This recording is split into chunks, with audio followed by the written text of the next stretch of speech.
I was with my sister and her boyfriend in their Model A Ford, and we were driving out in the country. We'd taken just a cruise out in the country, and he had a car radio in that old Model A that he had. And we heard it on the radio in there that Pearl Harbor had been bombed on the thing. The kids in the community of Julesburg after that time, the world came through and the word came back on the thing that Chris Draken, one of the high school students there that was in the Army at the time, was at Bataan, and he was on the Bataan March as a POW. And that got the information fed back through the family on that brought me closer into knowing somebody that was over there and in the war and was captured by the Japanese. He started out, yes. The 28th of August, 1943, I turned 18. I had graduated from high school in May of 1943.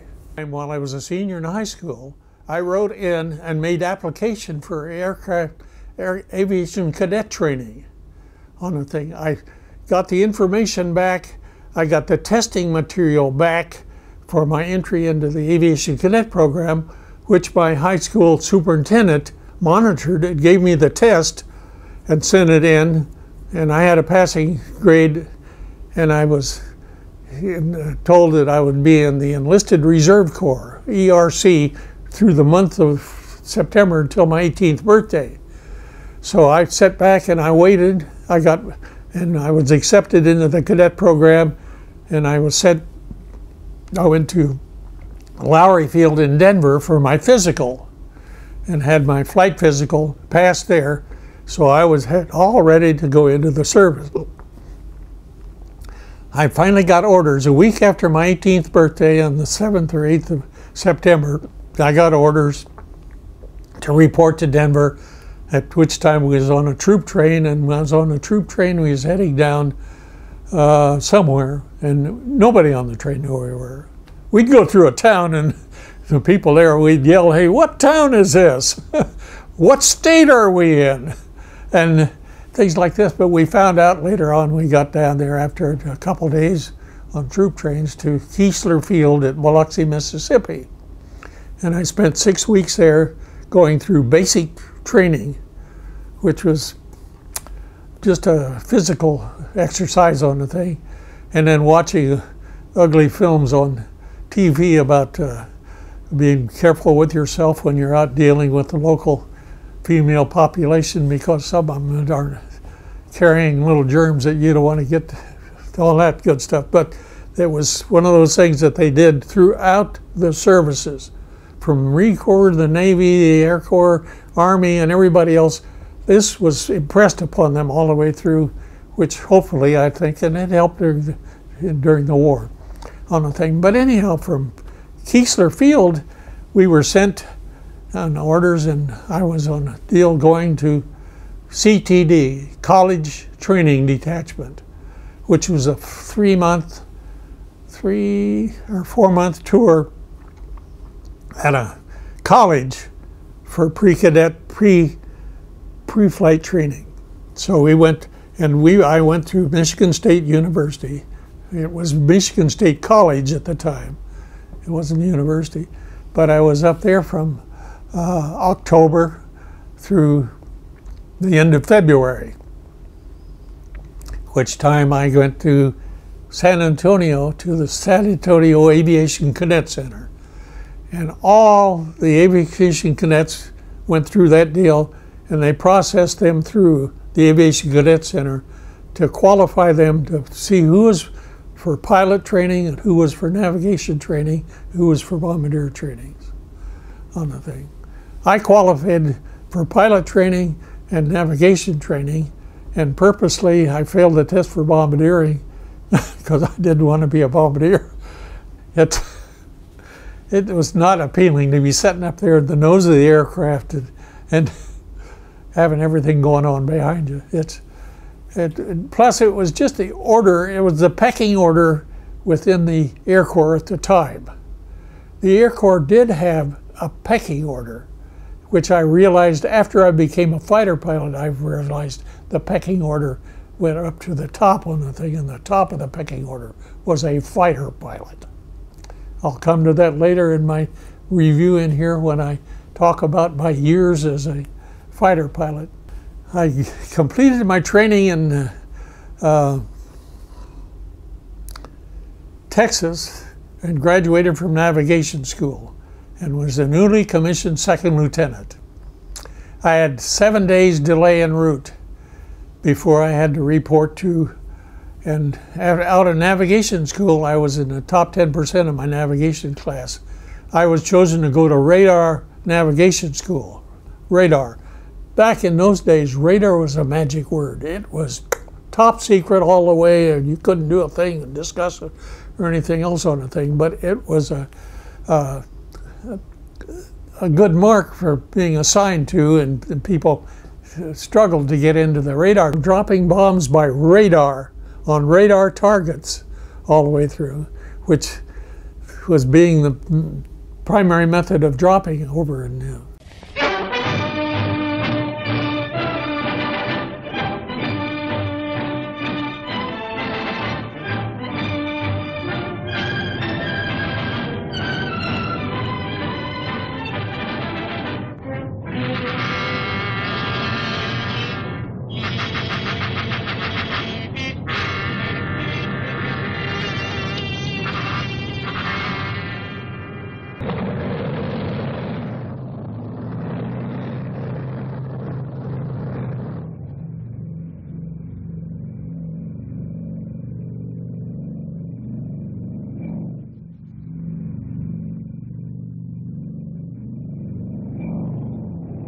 6 hours aloft. The huge armada of Superforts has spanned over 1,000 miles of trackless waters. The weather bears out the forecast. Clouds, heavy overcast, all the way to the target. At 23,000 feet, they're above it. Below and beyond lies the Japanese mainland, and somewhere beyond that, the target. If the enemy took comfort in the thought that the bombardier sees nothing more than this, they were living in a fool's paradise. For at a calculated instant, tons of high explosives, and yes, even the atomic bomb, would be sent away to the target, aimed by the miracle of radar. Before you now is the radar scope, a small circular screen giving X-ray-like vision to the mysterious 11th member of the crew, the radar operator. Until recently, we've known little of what he does, and even less about the instruments he uses. Basically, radar equipment consists of a radio transmitter and receiver. The transmitter sends a radio beam earthward. If it strikes water, the beam is not reflected. The receiver picks up nothing, and the scope appears dark, as it is now over the Pacific Ocean. But if the beam strikes a solid object, such as land, it's reflected and shows light on the scope. Watch. Something's coming in now at the upper left. Adjusting the receiver controls sharpens the picture. There they are. 2 islands, both with mountains on them. That should make them easy to identify. According to the charts, only 2 islands of this shape and contour lie off the southern coast of Honshu. The little one, Kojima, the other, Hachijojima. 2 tiny dots on the face of the globe point the way for a cargo of destruction.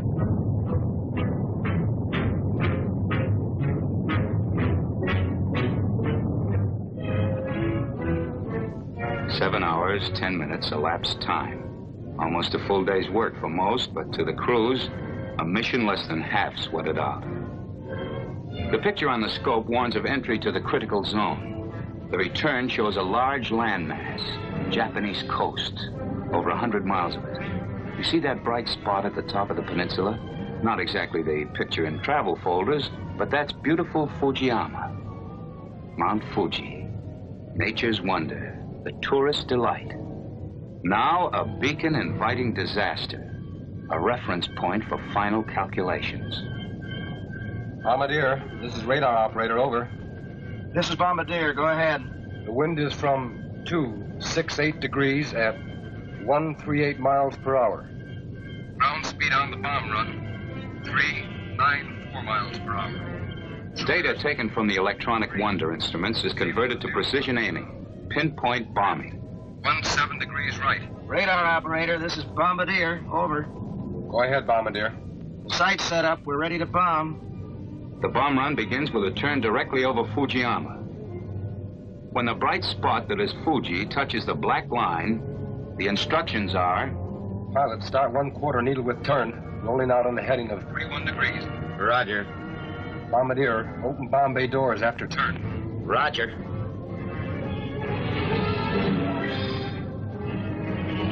The moment for decision has arrived. The moment when the target must be singled out from hundreds of other invisible targets. Coastline with a large city. A peninsula jutting out in a bay. The city, Tokyo. This is the general target area. Northwest of Tokyo lies the specific target, the Kyushu Aircraft Factory at Kawagoe. A flick of the switch isolates the target image. And here it is, one tiny speck of light, the focal point for hundreds of giant bombers, for 1,000 tons of bombs. Pilot, correct 9 degrees right. Roger. Ready on 70 degrees. Ready? Mark.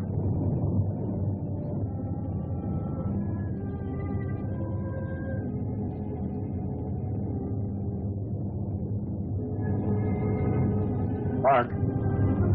At the split second before the bombs are released, the radar operator sees this. Bombs away.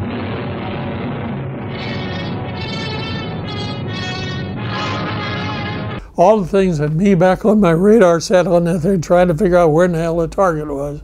And let's see, I'm there, and okay, and I'd give the deal, and on some runs I would give directions to the pilot, to her left and right, and so forth. And also to give the bombardier a deal that he could follow through on the Norden bomb site all the way through on the thing. But it was all my show and my effort all the way through that showed on the thing, because we had cameras on board that took pictures of the target, that they, on the analysis on the thing, they would give us a circular error probability on the deal that shows how close we came on our radar drops on the thing. But I had an orders out of navigation school and my commission as second lieutenant to go to Victorville, California to radar school to study airborne radar on the thing in B-24s and B-17s they had there as the training devices with the radar sets. On the way, I had a delay en route and I came back to my hometown in Julesburg. I arrived there, I think, on a Thursday or Wednesday, whatever it was. On Friday, the football team, this was in the 22nd or 20th of November, was playing in the state football game on the thing. I came down with a friend of mine that was 2 years behind me in school. He was still in high school. I went to the game with him and we watched the game, and I noticed one of the cheerleaders out there had a good-looking set of legs, and she was a bouncy blonde all the way through. It so happened that I had a double date for that night, and my friend had a date with my wife Iris on that night, and I had a date with an old girl that I went through, was dated during high school on the thing. And we dated. Before the evening was over, I had realized that she was going to be the one all the way through. So I braced myself and I touched it. On the next day, on Saturday morning, I called her. I made a date with her for Sunday afternoon to take her to dinner and everything. And I took her to dinner, and then of course on Monday I had to get on a plane and go back into to radar training. But I met her there, and I got my foot in the door on the thing that caused it. We started writing back and forth, and she was my girl during the war. I got a whole brief deal page full of letters that I saved from Vietnam. Of all the letters I reserved for the people back here and my wife during Vietnam. But World War II, I didn't do that. And one thing about letters in World War II is that there was censorship on the thing. And one of the things I found out when I was in the service and when I was on Tinian some of the extra duties the second lieutenants pulled was a censorship officer. That I would go down to the post office in there and take letters written by GIs on a thing, and I had instructions on what to delete and what not, and I had a razor blade that I'd cut little notes out of the thing.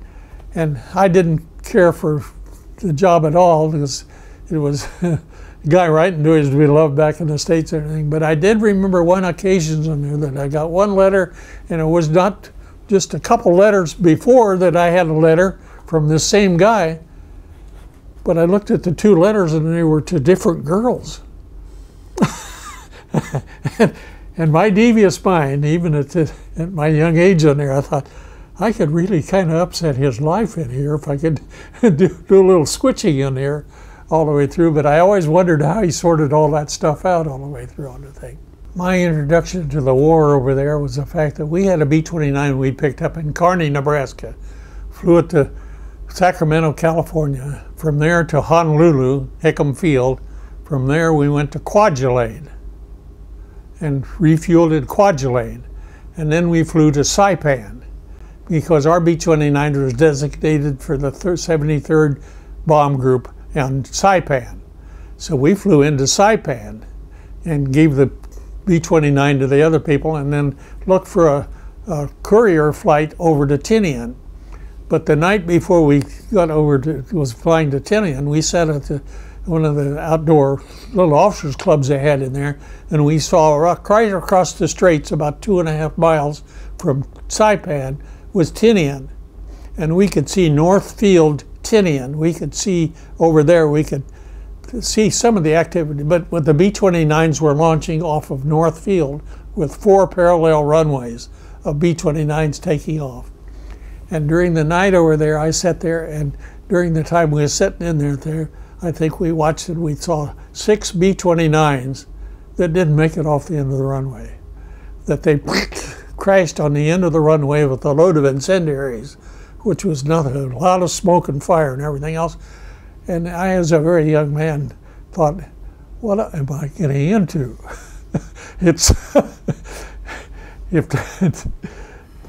Because I saw the results of the war in Saipan because we were down next to the beach and we could see the old landing vessels and things that they had used on the landings were still out in the bay and half sunk and everything else from what was left over of the Marines that had landed on Tinian or landed on Saipan in July of 1944.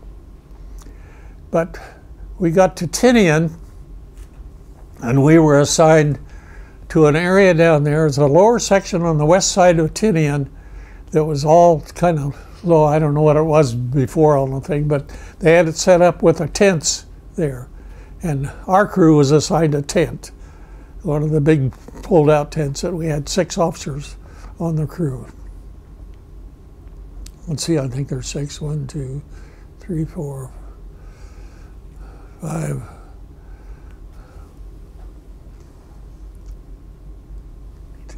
Anyhow, we got our tent assigned and everything else, and was trying to figure out how to get the thing livable on the thing because we were issued cots and blankets, and that was it. But we made friends with the Seabees.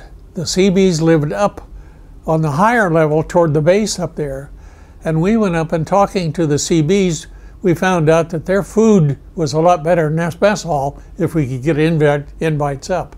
And we talked to the Seabees up there, and we found out that they didn't have any liquor ration.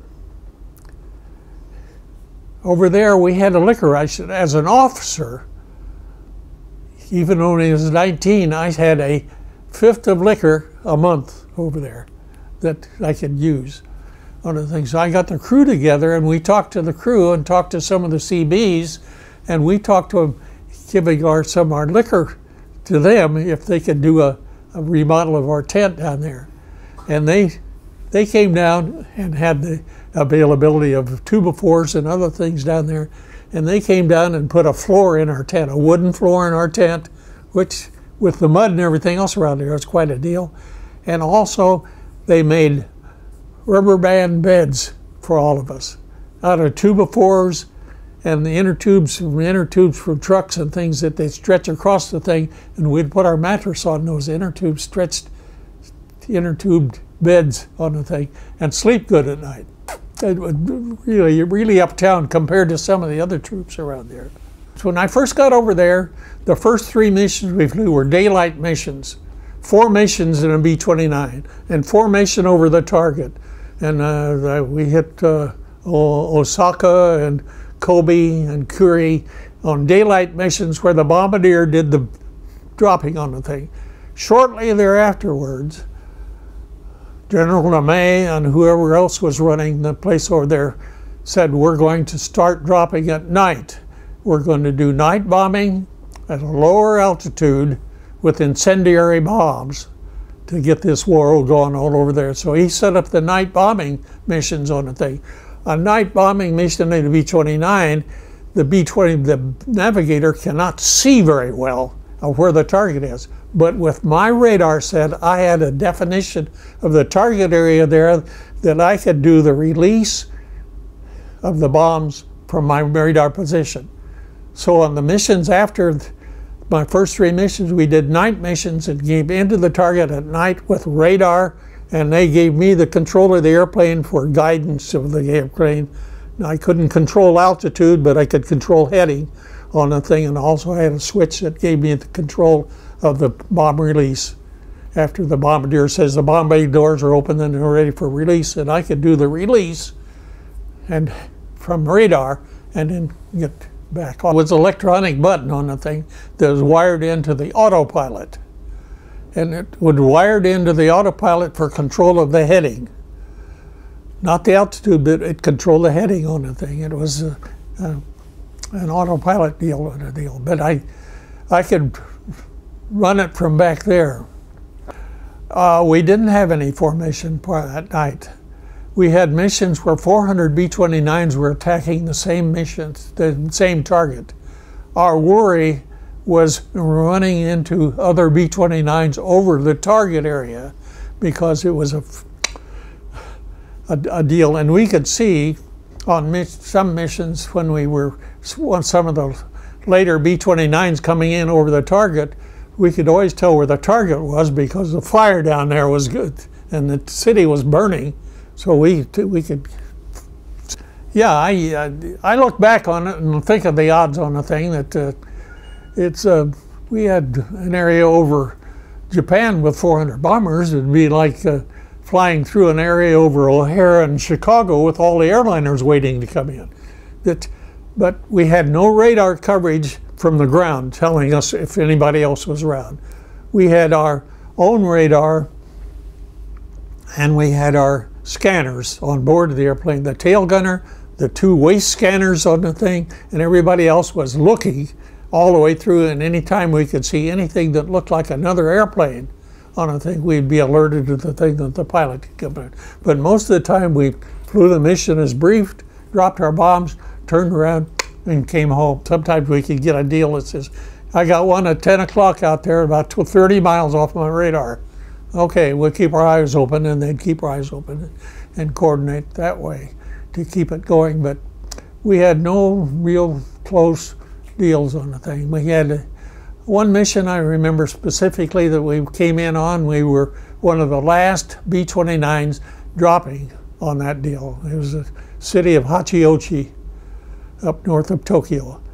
That we came in on our run, and the other B-29s had dropped their incendiaries on the thing, and the fire was there. And as we came in and hit the drop point, just as I hit the drop point to release the bombs on the thing, we hit the updraft of the previous deals, and the B-29 felt like it went up about 1,000, 1,500 feet just as rapidly as could go.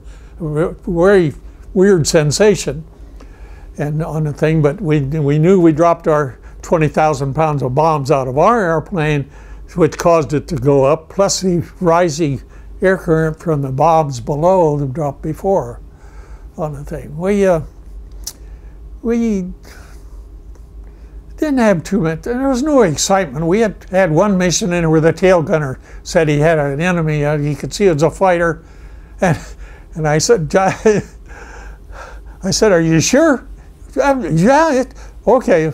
I said, keep your eye on it, and in the back of the airplane on the thing, but nothing came of it to cause anybody to cause a shooting or anything else at it, because it was gone, and we were heading back down across the Pacific to Tinian, 7 hours back. The B-29 had 1, 2, 3, 4 turrets. They had an upper rear turret that was on the upper part of the deal between my radar station and the, no, it was just by my radar station. And there was a lower turret just past my lower station in the back. And we had 2 turrets up front. One up above, just above the radio operator up front, and another one just behind it. We had, in the back of the airplane, on the upper part of the fuselage in there was a seat up there that the Central Fire Control Sergeant sat in that. And he had controls on switching controls of the turrets to various positions on the airplane. So if the tail gunner wanted to get control of the rear gunner and coordination, they could get the deal. And the Central Fire Control Officer could control the firing of all the turrets on the plane by letting them know when he had them turned on and whether they could use them or not. And they were 50 caliber turrets. Okay. There was a deal, a fire control deal, that the right gunner had controls for a gun. Not any specific turret, but the turret that the Central Fire Control Officer flipped on for his position. The Central Fire Control Officer could switch it, and if the left gunner would call and say, hey, I got a bogey coming in over here, it's just, well, he says, I'm getting you the lower turret. The conversation back, Augie, you got the lower turret. So he would have that control of that turret on the thing, and they could pass them back and forth, where the firing would be done by various locations for the most opportune time for the fighter coming in to get locked in on them. Looking through, they had no visual deal. It was just the blisters on the side of the B-29 was those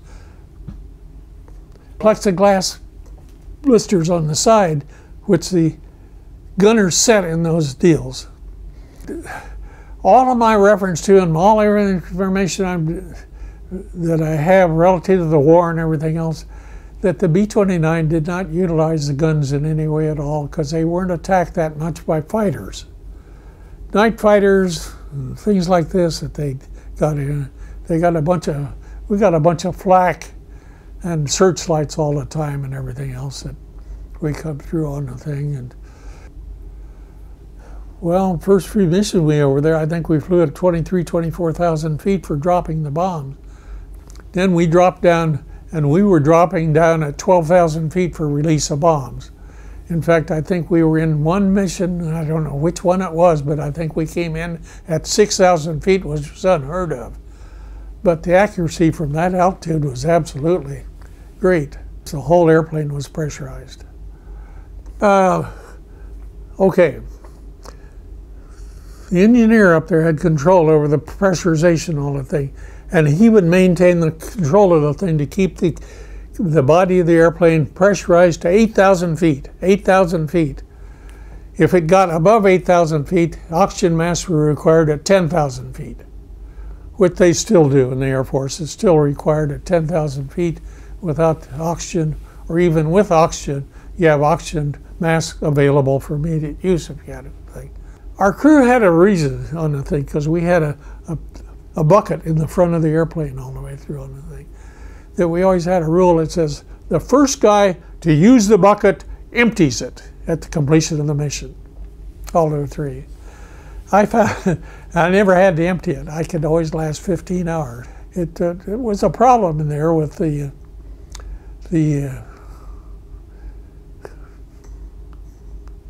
feeling comfortable through the deal.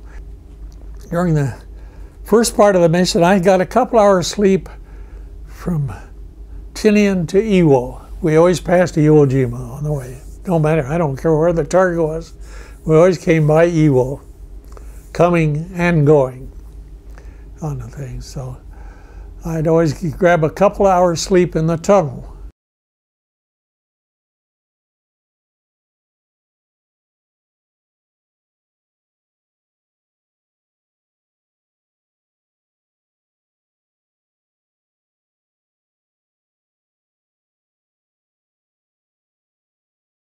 I'd come by the gunners down there and say, I'm going up for a couple hours sleep on a thing.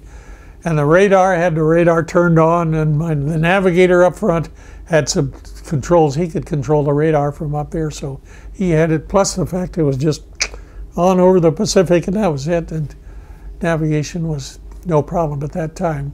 They would take turns at their seats. I had the privilege of having the rear end of the tunnel to myself. I think it's the 506 bomb group that was the atomic bomb. They were landing and they were stationed at West Field on the RB-29s, with the 58th Bomb Wing, and the 40th Bomb Group was stationed there. I was with the 40th Bomb Group with the 58th Bomb Wing there on West Field. And they were there, and we didn't have any association with the crews that were flying those B-29s. They were lodged in a different area somewhere or another. We were in our area, and we never run into each other in any way at all on the thing. But we did get the word on the thing that after it was over. Okay. Leading up to the point of my realization that an atomic bomb had been dropped on Hiroshima came because we were flying missions, and on toward the end of July, I think it was on the, it was 1st or 2nd or 3rd of July, we were chosen, our crew was chosen to go back to the States to go through lead crew training, that they were training B-29 crews to be lead crews for the formations and the lead crews in over targets over Japan, all the thing. And we were chosen to go back on the deal. Upon being chosen, our aircraft commander told us, says, we've been given the option that if we don't want to go, we can refuse to go. But he says, being a democratic deal, I'll leave it up to the crew. So the 11 members of the crew voted on the thing, and I think we voted 6-5 for a bird in the hand. We're going back to the States. The other 5 that voted against it they said, no, if we stay here, we can finish our 35 missions before Christmas, and we'll be home for Christmas and over and through with the war. And we said, no, this plane, they're going to be taking us back. So anyhow, we accepted it, and we were told we told them on the 4th of August on the thing. On the 5th of August, we were notified that we had one more mission to fly. So we briefed on the 5th of August for a mission at Imabari, Japan. Our mission took us at a flight that put us over the target at Imabari, which is on the island of Shikoku. Shikoku is that inland deal next to Osaka and the inland sea with Korea and Kobe and all that. It was on the coastline of the Shikoku. They're 32 miles from Hiroshima. We had no knowledge, coordination, or anything else going to be going on during that deal on the thing. But we went in and we hit our target at 2 o'clock in the morning. In the meantime, the atomic bomb outfit, the 506, had cranked up, loaded the atomic bomb, and the Enola Gay was there, and it was inbound and dropped over Hiroshima at 8:15 in the morning, 6 hours after we dropped on Imabara. So we crossed them when we were going back. They were probably coming past Iwo as we were going back to Tinian on the thing. We got back to Tinian and debriefed.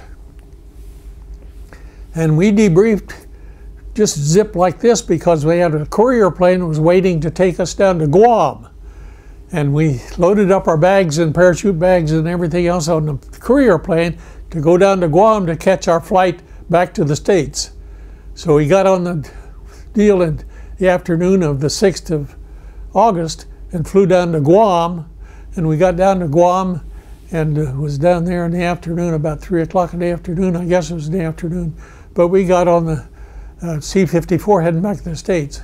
We had a number 2 priority that was put us just behind the generals on priority getting on board. So we were on board the C-54 flying back toward the States. We flying back. I think we was going to stop at Johnson Island for fuel on the way into Honolulu all the way through. But we were airborne and flying across there and sitting in the seats in the back, and all of a sudden somebody came back and says, "Hey, the pilot up there front says he listened to a radio station on the thing, and President Truman has said we dropped a bomb that's worth 20,000 pounds of TNT we dropped on Japan." And everybody in the crew just, ha, ha, ha, ha. They don't make a bomb that big. They don't make a bomb that big. And we found out later on, it was that we entered into the welcome to the atomic bomb era. Okay, I came through the war and survived. I stayed with the B-29s, went to Alaska, and all the time I got back to the States, when I was in one outfit, I went to personnel and made application for entry into pilot training. I wanted to get entry into pilot. It took me 3 years before they finally acknowledged my deal. Because the war was over in '45, I got word that I was accepted for pilot training in the spring of 1949.